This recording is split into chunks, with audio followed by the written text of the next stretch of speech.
Our first scripture reading comes to us from Deuteronomy chapter 24, verses 1 through 4. Suppose a man enters into marriage with a woman, but she does not please him because he finds something objectionable, I messed that up, about her. And so he writes her a certificate of divorce, puts it in her hand, and sends her out of his house. She then leaves his house and goes off to become another man's wife. Then suppose the second man dislikes her, writes her a bill of divorce, puts it in her hand, and sends her out of his house, or the second man who married her dies. Her first husband, who sent her away, is not permitted to take her again to be his wife after she has been defiled, for that would be abhorrent to the Lord. And you shall not bring guilt on the land that the Lord your God is giving you as a possession. The word of the Lord. At this point, if you have any kids who you don't want to be here, you can send them on out if you want to. So who's going with them? It's Michelle and Jenny. So if you have kids who... Everybody else is staying? All right. We're going to now talk about Matthew 5, 27 to 32. You have heard that it was said that you shall not commit adultery, but I say to you that everyone who looks at a woman with lust has already committed adultery with her in his heart. If your right eye causes you to sin, tear it out and throw it away. It is better for you to lose one of your members than for your whole body to be thrown into hell. And if your right hand causes you to sin, cut it off and throw it away. It is better for you to lose one of your members than for your whole body to go into hell. It was also said, whoever divorces his wife, let him give her a certificate of divorce. But I say to you that anyone who divorces his wife, except on the ground of unchastity, causes her to commit adultery. And whoever marries a divorced woman commits adultery. This is the word of the Lord. Thanks be to God. Fun stuff, right? So we are doing the sermon series called The Way, and as you know, we're looking at Jesus' Sermon on the Mount. Each week we're looking at a teaching and what Jesus has to say to us about things that we find in the Old Testament law. And last week we started off by discussing the commandment not to murder, and Jesus ultimately tells us that if you are angry with a brother or sister, that you are guilty of the same sin. And today we are clearly talking about adultery. Now, if we're going to come up with a working definition of adultery, I think we would say that adultery is when a person who is married has sexual relations with someone who is not their spouse. Can we agree? Does that sound like about appropriate definition of it? Okay, the word adultery comes from the Latin word adulterare, which literally means to defile. So when you have sexual relations with someone outside of your marriage covenant, you have corrupted or you have defiled that marriage. Now, the commandment not to commit adultery is very similar to the commandment not to murder in the sense that it's doing two things. One thing that it's doing is that it's giving us a moral idea of how we're supposed to live our lives, which we're going to talk about more in a minute. But the second thing that it does is very similar to the commandment not to murder in the sense that it maintains social order. So when two people get married, the reaction of society is to see those two people now as a unit. They go together, right? And the unspoken rule of society in looking at these two people as a unit is that these two people now have exclusive sexual rights to one another. In other words, from the point of view of society, these two people now are sexually off limits. You don't touch them, right? Now, this social arrangement, it has a couple of different reasons behind it. First of all, in the ancient world, the reason why you wanted this in place is so that nobody could interfere with your reproduction. This way you knew that your children were your children, right? And you didn't have any question about that. But there's a deeper reason behind it, behind this very practical motivation. And that is when two people get married, essentially what you are saying is that this is the person who I love and trust of anyone in the world. Like, this is the person I love and trust most of anyone in the world. And if we're being honest, sexuality is really one of the most beautiful expressions of that love and trust because that type of intimacy requires a great deal of vulnerability. right? Now, the problem is when somebody steps into that space of love and trust that you have created with your married partner, then it has the effect of severing that intimacy and eroding away at that trust. So the end result of adultery in our world is that the relationships that form the foundation of our society begin to disintegrate. And as they disintegrate, it causes a fracture in the family unit, which then reverberates out to the whole society, where you find that people no longer trust the institution of marriage because they don't believe that the person they're with is going to remain faithful. And this is very true among the millennial generation. Millennials are extraordinarily skeptical of the institution of marriage. A Pew Research study that just came out recently suggests that 30% or more of millennials will never get married. That is the lowest level since the early 1800s. And when asked why, they said the institution of marriage is an outmoded tradition in our culture that means very little. And they have good reasons for believing this. The divorce rate among baby boomers and Generation Xers, these are the parents of millennials, is above 50%. And of those who have filed for divorce, 70% have cited infidelity as the reason why they are dissolving their marriage. Now, if your parents are the model of what a marriage is supposed to look like, and your parents cannot remain faithful to one another, then you're going to have very little faith that any relationship can last a lifetime. So, here I think we've stumbled onto something that's actually really, really important. Because in our culture, what is the ideal relationship? It is one that lasts a lifetime, right? You meet that special person, you fall in love, and you live happily ever after. But what the divorce rate tells us is that, in fact, this is much more rare than we would like to believe. And so it raises a very important question. Are we, as humans, really meant to be these monogamous creatures who remain paired with only one person for the whole of our lives? Now, on one end of the spectrum of this argument, there's a woman called Dr. Helen Fisher. She's a biological anthropologist at the Kinsey Institute, and she argues that humans are not really designed to be monogamous creatures for life. She believes that humans are really more geared towards what she calls serial pair bonding.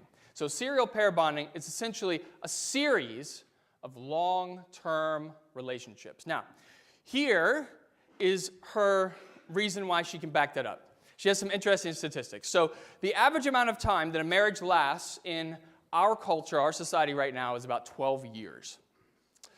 Now, you go back to the early 1900s, the average amount of time that a marriage lasted in the early 1900s was about 12 years.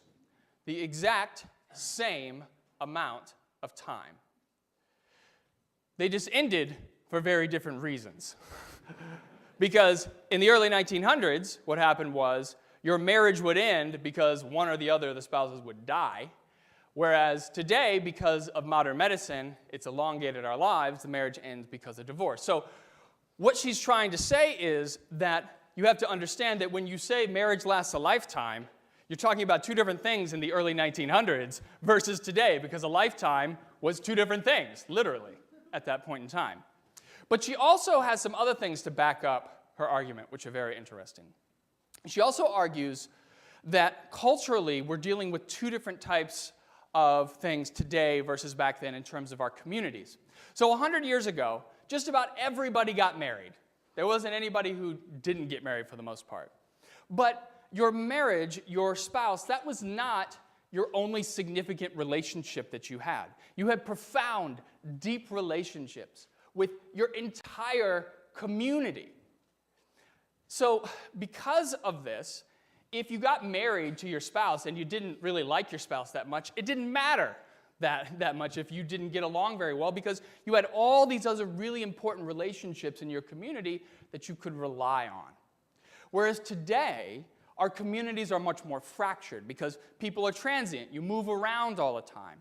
And so as a result of this, you put a lot more emphasis on this person who you're marrying because this is your primary relationship in life. And so because of this, there's a lot of pressure on that relationship because wherever you move, this is the only person you have. You don't have a whole community that you can fall back on. And her argument is that this is unrealistic for us to expect that one person is going to be able to substitute for the connection and for the profound nature of the relationships that you could once get from an entire community. You can't expect that you're going to have all of that in one person. And so her argument is the reason why marriage is failing at such a high rate in our world today is because marriage was never meant to be as individualistic as we have made it out to be in our world right now. You follow me? All right. So that's one side of the argument. Now, on the other side of the argument, you have Jesus. And Jesus, he argues that we should be monogamous for the whole of our lives. You read today, he says, anyone who divorces his wife except on the ground of unchastity causes his wife to commit adultery. And anyone who marries a divorced woman commits adultery. So if we're looking at this as a very basic reading of this, very surface level reading, right? Basically what he's saying is, once you're married, you remain married forever, and you only get divorced if one of the partners is unfaithful. Now again, though, like everything that Jesus says, we got to place it in this much larger context, right, of his time and place. First thing you have to realize about this is that in Jesus' day and time, people had arranged marriages. These were not marriages mostly out of love. I mean, that happened every so often, but usually it was arranged. Two families got together and say, hey, this kid and this kid, they work, let's do it, right? We're going to put them together. It's going to be great. Now, the other thing you have to remember is that once those two kids, who were like 13 or 14, mind you, got together, their marriage lasted maybe 12 years. Like that was the average amount of time. Again, because Helen Fisher's correct. They didn't last that long because people died.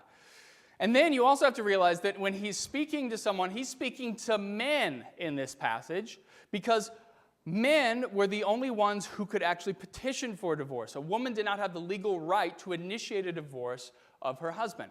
So he's talking to the men because men had all the power in this situation. Now in the Old Testament, if you wanted to divorce your wife, you could do so if she does not please you, okay? That's literally the reason, does not please you. That's what it is. So that's pretty vague, right? And that meant that women were very vulnerable because a man could just decide one day, I don't like being with you, and throw her out on the street. So you have to realize that when he's saying this as a reaction to what was happening, because we imagine, oh, nobody was getting divorced back then. People got divorced all the time in Jesus' day. In fact, it was as much of a problem back then as it is today. So he's trying to say this as a reaction to it because you have to realize that what happens to these women is that if you could see in the Old Testament scripture that we read, you can get kicked out on the street and literally have nothing. Now remember, Jesus, he spent his time with outcasts, right? Many of the people he spent his time with were prostitutes. And you can be sure that some of those prostitutes were women who were married at one time, got divorced from their husband, could not find another husband to marry them, and their families would not take them back in, so they turned to prostitution as a way to survive. So even though Jesus' marriage ethics might sound very traditional and conservative in the sense that he's saying once you're married, you need to remain married forever, his teachings are really meant as a protection for these women who are essentially being devastated by these men who are abusing a very liberal divorce policy in the Old Testament. Do you see what's happening there? Okay. Now that we've talked about Jesus' view on marriage, this allows us to backtrack to Jesus' view on adultery, which is what he talked about previously. So, Jesus says, you have heard that it was said that you shall not commit adultery, but I say to you that everyone who looks at a woman with lust has already committed adultery with her in his heart. Now, this is perhaps one of the most important teachings in the entire Sermon on the Mount, and not for the reason that you would assume. You see, what he's doing here in this passage is something that has never been done before in the history of Judaism up to this point in time. It will be done after him, but not before him. And that is, he's sitting here and saying that your thoughts can be a sin. Nobody had ever done that up to that point. He's saying your thought can be a sin. This was revolutionary for a number of reasons, because in the Old Testament, the way it works is, if you're guilty of breaking a law, you had to actually do something in the real world, right? So let's take adultery. If you're going to be guilty of committing adultery, you had to have actual sexual relations with someone who was not your spouse. You can't be convicted unless you did the deed. Now, the problem is that you get to Jesus, and Jesus is saying, actually, that sin is far less about your actions and far more about your thoughts, because your thoughts cause your actions. So the reason why you committed adultery is because you had a thought. If you hadn't had the thought in your mind, then you wouldn't have committed adultery in the first place, right? So from Jesus' perspective, what he's arguing is that the way God sees sin is that God cares far less about your actions in the real world and far more about your thoughts, because your actions are the manifestation of your thoughts in the world. Do you understand that? Are you getting that? Because you wouldn't do the thing in the world if you hadn't thought it in the first place. We there? Okay. So that's basically what he's saying there. Now, if we take his teaching on adultery and we take his teaching on divorce, and you put these two things together, you can actually see how they fit very nicely with one another. So back in Jesus' day, just like today, there would be a man, he'd be walking along, and he would meet a woman who was not his wife, and he would say, you know what, I want to be with her instead of my current wife. So he'd divorce his wife to be with this other woman. But the reason why that divorce happened is because this man entertained that lustful thought in the first place. If he hadn't, it wouldn't have occurred. So even though Jesus' teachings on adultery seem rather extreme in the sense that he's saying a thought is the same thing as committing adultery in the real world, if you understand it in context, then you realize that what he's trying to do is to protect these women from the devastation of divorce by preventing men from thinking the lustful thoughts that cause divorce in the first place. Do you see how it all kind of fits together into a singular unit right there? Okay. Now, as much as Jesus' teachings are a product of his time and his place, they have extraordinary relevance to our world today. Amazing relevance in the 21st century. Now, we live in a world where sexuality is literally everywhere we look.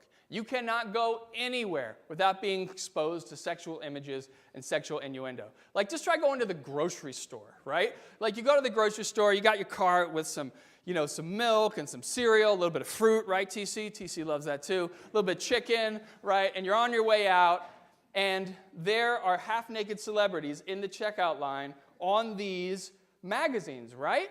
Looking up at you. I would love to get out of the grocery store just one time without seeing Kim Kardashian's face. Like, honestly, just one time. It would be great.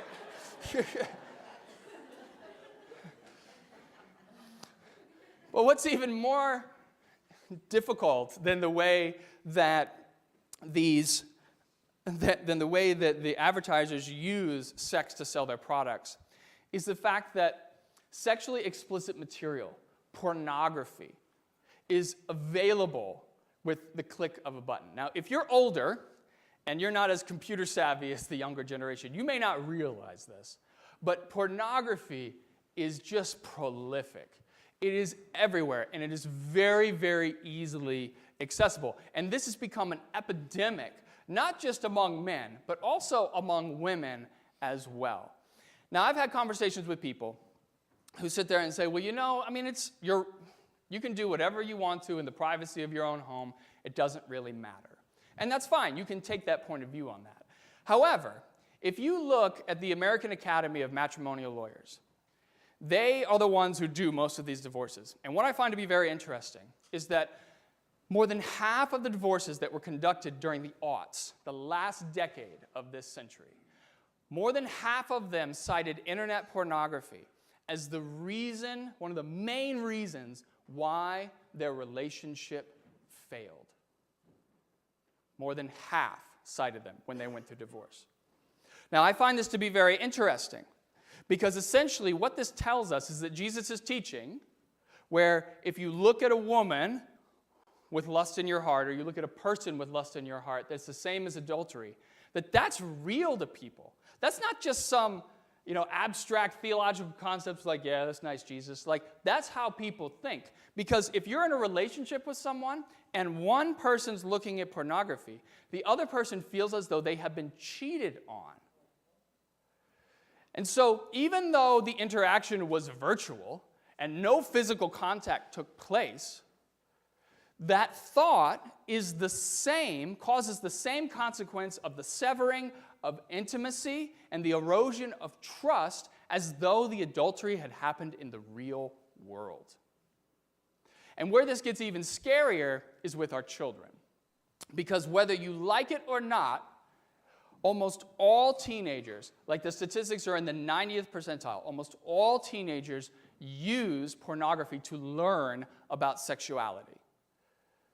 And that's important for you to understand, because rather than come and talk to your parents, which is like horribly uncomfortable, right? Like, you can use the anonymity of the internet to learn about sexuality. But pornography is not real sex, right? Pornography is stage sex that gives unrealistic expectations of what sex is supposed to be like. And so for our young people who don't really understand what it means to be in a real romantic relationship, they're looking at this stuff on their phones and on these screens, and because they cannot differentiate, they assume that this is what a romantic relationship is supposed to be like, when in reality, pornography is the exact opposite of what a romantic relationship is supposed to be. So we've created this perfect storm in our culture where nobody has any trust in the institution of marriage because everybody's getting divorced. Our only real models for what relationships are supposed to be like are these people who we see on the internet who are giving us unrealistic expectations of what sex is supposed to be like with our partners. And then for those of us who do take a chance and do get married, we're placing too much pressure on our spouse because we don't have a strong enough community to actually support us when we are in our marriage. It is a system that is designed to fail. So what are we to do about this? Because we're all living in it, right? We're all a part of this. And for me, I really think we need to take it back to basics. And we need to actually go back to what Jesus is talking about. Now, set aside the adultery piece for a second. Like, don't even worry about that. Just think about what he's saying. What is he saying? Your thoughts are the roots of your actions. Your thoughts are the roots of your actions. And that is true, right? Can we agree on that? I mean, your thoughts, you don't do things in the world unless you think about it first. Okay, so you need to sit there and ask yourself, what do I want my actions to be? And then you need the thoughts that are going to support that. So if you want a loving, long-term relationship with someone, you need to have the thoughts that are going to bring that into reality. You cannot have a loving, long-term relationship with someone if you're always thinking about sleeping with somebody else. And if you are in that place where you're always thinking about somebody else, then that should be an indication to you that maybe something is not quite right with your relationship. And don't think I'm just talking about the people outside of these walls. Those statistics apply just as much to us as it does to the people beyond the walls of this church. So if you are in a relationship right now where things are not the way you want it to be, you need to ask yourself, why is it that way? Why do I feel like that? And more often than not, what I have found is that we're placing unfair and unrealistic expectations on our partners. And this is where a community becomes really important. Because when you're in a community like this, there's all these people here, right? The cool thing about being here is that this community will help you to realize what makes your spouse so special. Because there are things that differentiate your spouse from every single person in here. But there's also things that your spouse doesn't do well, right? I mean, that's just a reality because your spouse cannot be everything. There's places where it falls. And so the neat thing is that by being in a community like this, when you actually get to know people here, that those places where you feel unfulfilled, you can find people here who will allow you to find fulfillment in your life in those areas where your spouse may not add up for you in the way that you want he or she to do that.